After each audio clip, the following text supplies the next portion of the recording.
Bonjour et bienvenue dans mon dîner en moins de 15 minutes. Le principe, un plat complet pour le soir réalisé avec vous en temps réel et en moins de 15 minutes évidemment. Comme ça, vous posez votre tablette, votre ordinateur ou votre mobile sur votre plan de travail et on cuisine ensemble. Aujourd'hui, on va réaliser une tomate burrata et ses petites tartines de pesto. Les ingrédients sont là-dessous. Alors évidemment, on va commencer par les tomates. Là, j'ai pris des tomates variétés anciennes, c'est les meilleures et les plus riches en nutriments, les meilleures au goût aussi, de toutes les couleurs pour que ça fasse quelque chose de joli. Donc bon, là, je les ai déjà lavées, donc on va les couper en quartiers. Alors évidemment, les tomates, vous les utilisez en saison. La saison des tomates, ça va de fin juin, on va dire, à fin septembre. Bon, si on est large, on peut dire de juin à octobre, mais vraiment en étant très très large. Et surtout, prenez des variétés de pleine terre. Donc les tomates, je les coupe en quartiers.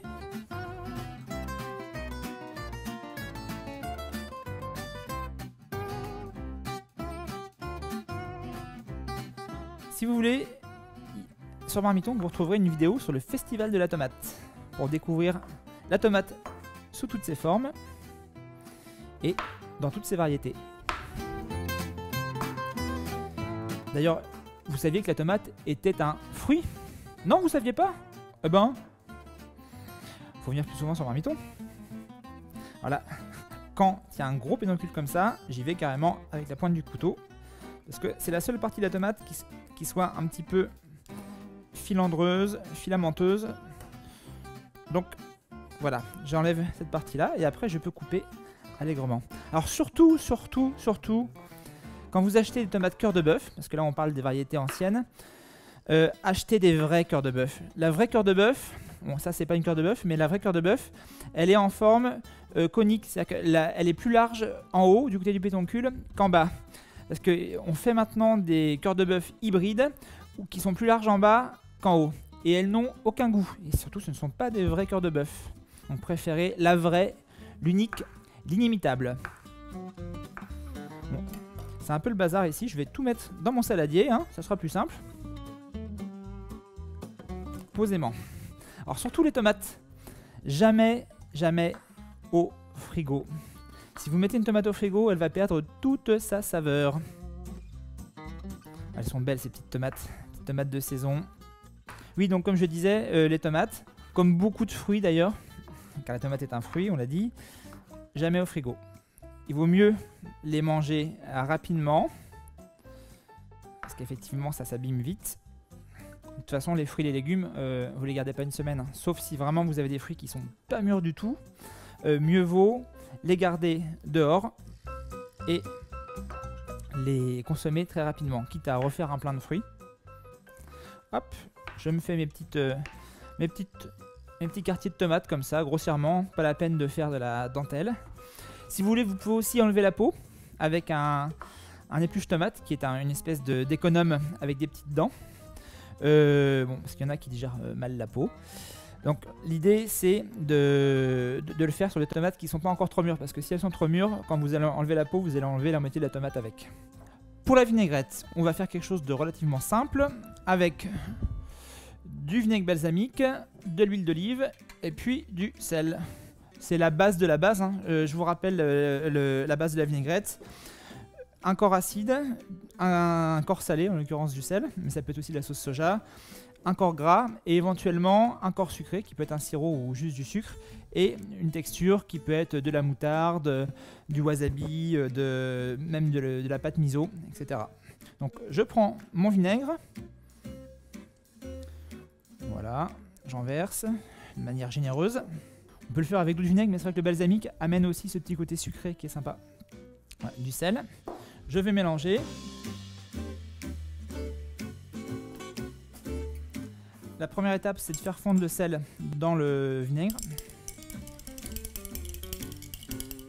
Voilà, ça va vite. Ensuite, je mets de l'huile d'olive. Bon, jugez, hein. Vous faites comme vous aimez. Et ensuite, j'assaisonne tout simplement mes tomates. Voilà, vous avez vu, c'est pas compliqué. Bon, là, j'ai une salade de tomates pour l'instant. Mais ça ne s'arrête pas là, évidemment. Déjà, je vais passer un coup sur ma planche. C'est important d'avoir toujours des des instruments et un plan de travail qui soit propre. Comme on est sur un plat pour 4 personnes, on va faire 8 tranches. Alors pour faire 8 tranches, sans trop se tromper, on va déjà couper en 2. Et encore en 2.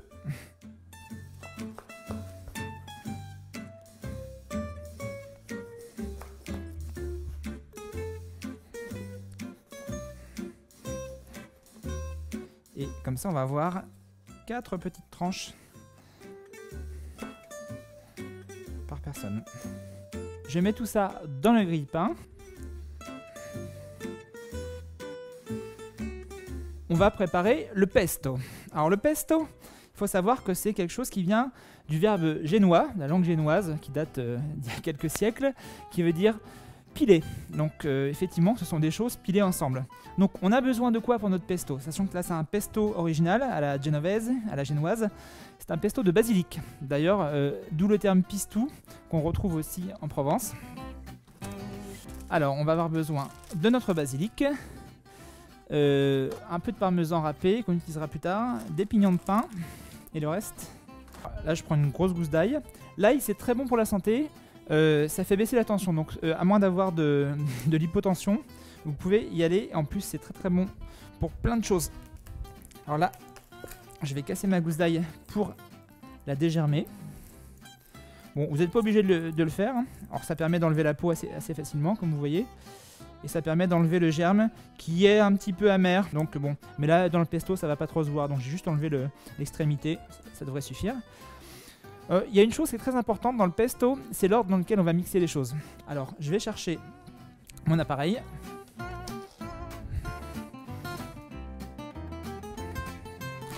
Ce qu'il faut voir, c'est qu'il faut que les lames du mixeur soient en contact avec les parties les plus solides. Et le pesto, c'est-à-dire le basilic, il doit être au-dessus.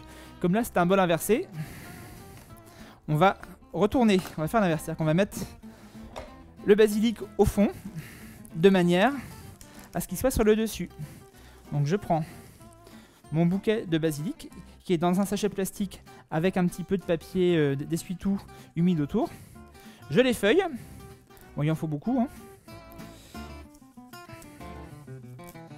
Alors, donc je mets au fond toutes mes petites feuilles, ou mes grandes feuilles de basilic. Est-ce que vous savez qu'il y a aussi d'autres pestos? Il y a des pestos, donc ça c'est le pesto génois, l'original, avec le basilic. On peut faire aussi du pesto avec des tomates séchées.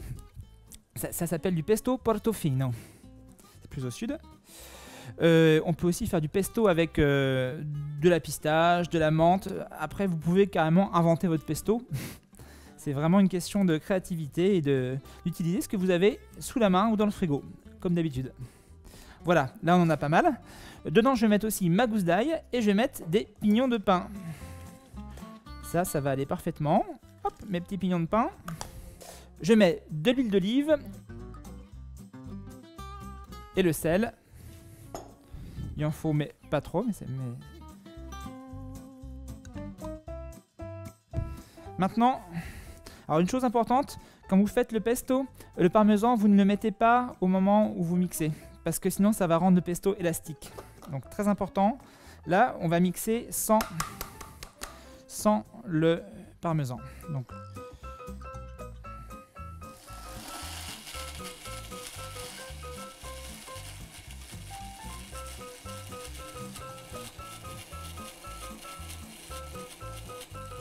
et voilà. Vous voyez, c'est vite fait. Vous imaginez pas comme ça sent bon. On va enlever tout ce qu'on n'utilise plus. Même notre petit mixeur, il a bien rempli son office. Et on va le mettre de côté. Bon, maintenant, on va dresser tout ça. Pour ça, alors je vais prendre une belle assiette. Large. Voilà. Et je vais mettre mes tomates dans un bol un peu plus petit. Vous allez voir. De manière à pouvoir disposer mes tomates, mes tartines tout autour. C'est beau comme ça avec toutes ces couleurs, vous trouvez pas? Voilà, je mets mon bol comme ça. Et ce que je vais faire, c'est je vais tartiner mon pain avec le pesto. Et plus rapide, parce que là j'ai plein de petites tartines dans tous les sens. C'est pas grave, c'est mignon. Et là, comme on avait dit, notre pesto, on va lui ajouter du parmesan râpé. On a un peu. On va mettre tout le reste. Hein. On finit les stocks. Voilà, comme ça. Là, il va être bien. Et surtout pas le parmesan dans le mixeur. Alors, voilà, on va tartiner.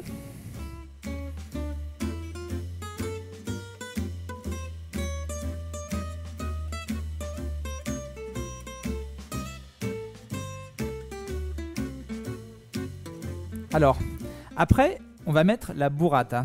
La burrata, en fait, c'est un peu comme une mozzarella, sauf que ça a un cœur fondant, presque coulant. Donc c'est vraiment quelque chose de très très sympa pour l'été, de très rafraîchissant. Là, j'essaie de faire quelque chose de joli, comme les pétales d'une petite fleur. Et ouais, c'est l'été, il faut être champêtre et bucolique.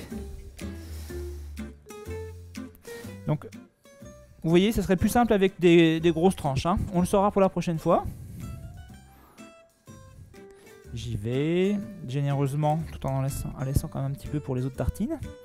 Comme ça, chacun va pouvoir se servir, se prendre 3-4 tranches avec ses tomates et surtout un morceau de burrata. Et d'ailleurs, puisqu'on parle de burrata et de mozzarella, vous savez qu'on a une vidéo dans un bar à mozza. Parce que oui, il y a des bars à mozzarella qui permettent de manger, de déguster les meilleurs mozzarella avec des petites choses autour, comme par exemple, pourquoi pas des tomates, ou des petits antipastilles, ou de la charcuterie italienne.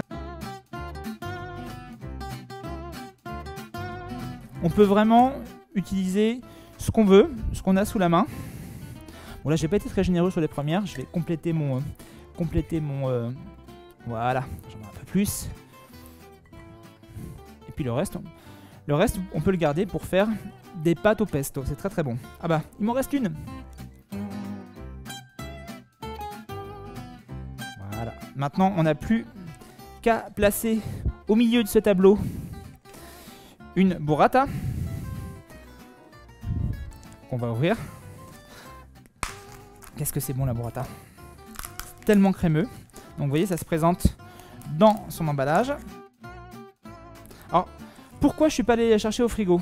Parce que, alors les puristes vont vous dire que la burrata et la mozzarella, ça ne se garde pas au frais. Bon, quand il fait très chaud comme en ce moment, ça vaut peut-être le coup de la mettre au frais quand même un petit peu. Par contre, il faut la sortir au moins 3-4 heures à l'avance pour qu'elle soit à température ambiante. Sinon, c'est tout de suite beaucoup moins bon. Regardez ce côté onctueux. Alors ça, on va les mettre au centre. Comme une espèce de jaune d'œuf sur le plat. Vous voyez comme c'est crémeux. Bon, je l'ai un peu détruite au passage, mais de toute façon... Voilà. Après, on va devoir la couper. Pour faire joli, on va ciseler un petit peu 2-3 feuilles de basilic, histoire... Voilà, de donner à cette magnifique fleur l'apparence qui lui sied. C'est-à-dire quelque chose de joli, de frais, d'estival. Et voilà. Bon ben, ça a l'air très très bon tout ça. Donc maintenant, je vais aller me régaler. Sur ce, bon appétit. Ciao ciao.